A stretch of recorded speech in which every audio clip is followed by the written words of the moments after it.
मैं यहाँ के एसएसपी, जिस पर मैं पहले भी प्रिविलेज किया था, इनकी करतूत को मैं जानता हूँ। पहले भी इन्होंने लॉरियंस के मामले में मुझे अपमानित करवाने की कोशिश की थी। मैं किसी इंस्पेक्टर और थाना का दोष नहीं दूंगा।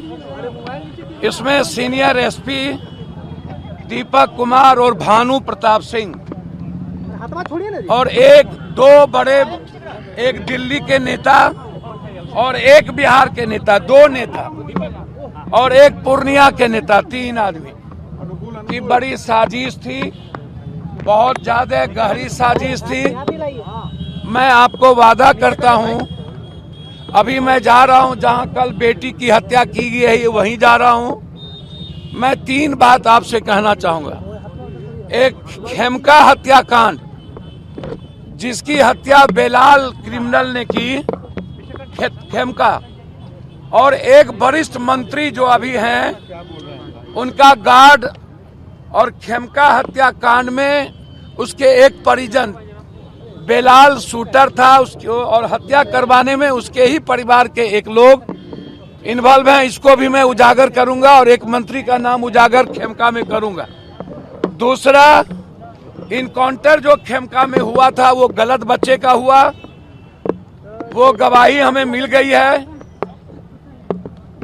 पटना डीएम के बगल में जहां बच्चों को रखा गया, 4 बजे निकाल के उसको गोली मारा गया। उसको हाई कोर्ट और सुप्रीम कोर्ट लड़ूंगा और उस इनकाउंटर को मैं उजागर करूंगा। और अंतिम, तीसरा, रुपेश की हत्या किसने किसने मरवाई है और किसने मरवाया, इसको मैं सुप्रीम कोर्ट में रीट करने जा रहा हूं। नीट की बच्ची की लड़ाई मैं रुकने नहीं दूंगा। जिन लोगों ने, राहुल जी, प्रियंका जी, या सभी देश के, मांझी जी, हमारे चंद्रशेखर रावण जी से लेकर सहनी जी, जिन पार्टी के नेताओं ने और साथियों ने, और वरिष्ठतम कांग्रेस साथी, माले, राजद, सभी, दिग्विजय सिंह साहब हमारे नेता, सभी लोगों ने, संजय सिंह जी, आम आदमी पार्टी, सभी लोगों ने, मनोज झा जी, आनंद मोहन जी, रणवीर, सभी लोगों ने जो, तेज प्रताप जी, हमें सपोर्ट किया। ओवैसी साहब ने हमें सपोर्ट किया। अख्तरुल इमाम जी ने जिस तरीके से परिवार का दृष्टि दिखाया, मैं दिल की गहराइयों से उनके साथ साथ सभी सोशल मीडिया और चैनल को और अखबार वाले को मैं हृदय से, मैं आपका ऋणी हूं कि यदि आज मैं जीता हूं तो ये न्याय की जीत है। मैं धन्यवाद देना चाहूंगा अपने न्यायालय को, जिन्होंने दूध का दूध, पानी का पानी किया।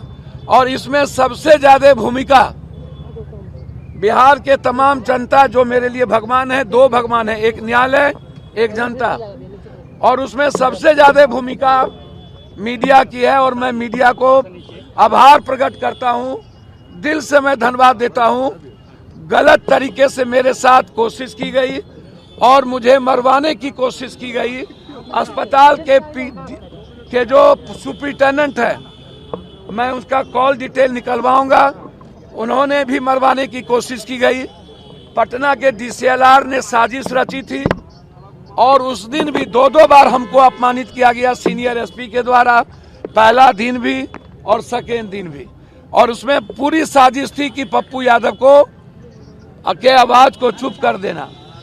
मैं पहली बार, मैं आज, अब भगवान से और सच्चाई से मुझे विश्वास उठा। सच बोलना इतना तकलीफ दे होगा, भगवान न करे किसी को अस्पताल और जेल और थाना का चक्कर लगे। सच बोलना इतना तकलीफ दे होगा, मुझे लगता है कि हमें विचार करना पड़ेगा कि क्या इतना सच बोलना चाहिए कि नहीं, और भगवान पर ब्लाइंड फेथ करना चाहिए कि नहीं। बस यही मैं कहूँ।